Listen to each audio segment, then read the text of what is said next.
any system of meditation which aims at making the mind steady ceases to be of transcendental nature,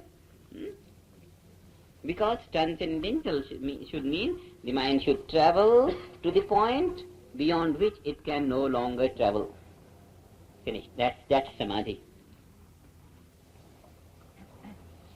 So even though principally every meditation should be of transcendental nature, but we see every meditation does not quickly lead to this, and therefore we call our system, particularly that system which promises samadhi quickly, naturally.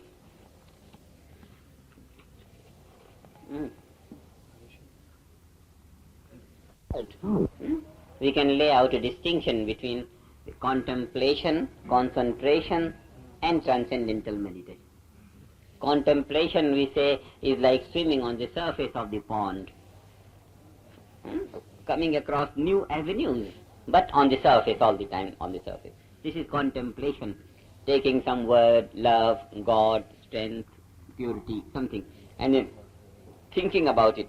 In thinking, we fathom new avenues of that subject, but this fathoming is on the level of thinking only, on the surface level of activity. This is horizontal activity of the mind, this is horizontal activity of the mind, swimming on the surface of the ocean of mind. Concentration is fixity of the mind. We are neither traveling nor we are diving. We are just steady on the surface. That is also no good, because it's not only no good, but it is bad. Because mind is progressive. It must be allowed to win newer avenues towards newer evolution, higher evolution.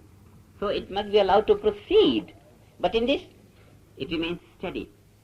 This studying the mind is a process opposed to the natural process of evolution, opposed to the natural force of evolution.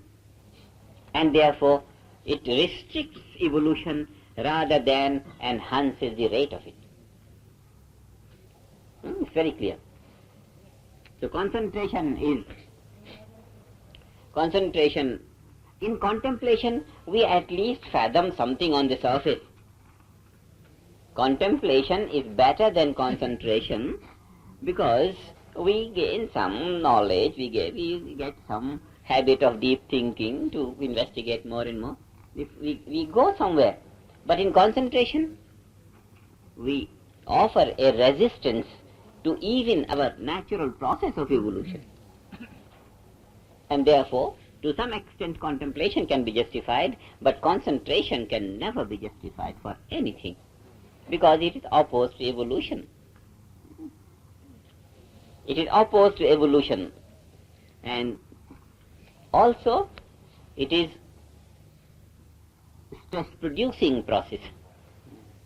It produces stress and strain, because when you oppose evolution, you have to put so far. No? It's like the car standing in a big slope, and you have to push the brake. And in pushing the brake, you lose so much of energy. It's ready to move, but you stop it. In that, you produce stress and strain. And transcendental meditation is a dynamic process. Contemplation is also dynamic, but the dynamism of contemplation is on the horizontal level. The dynamism of transcendental meditation is on the vertical level. It just goes deep into. This is the main difference between other systems of meditation.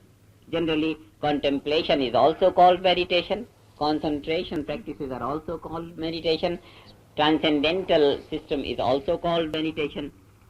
But out of these, transcendental meditation is a dynamic process which is certainly in accordance with the natural force of evolution. At the same time, it enhances the rate of progress. Enhances it. And how does it enhance? It enhances because it purifies the system on all levels. Purification of the system. Nervous system is purified for its structural and material changes in an automatic manner. And purification of the nervous system is that which is called enhancement of evolution.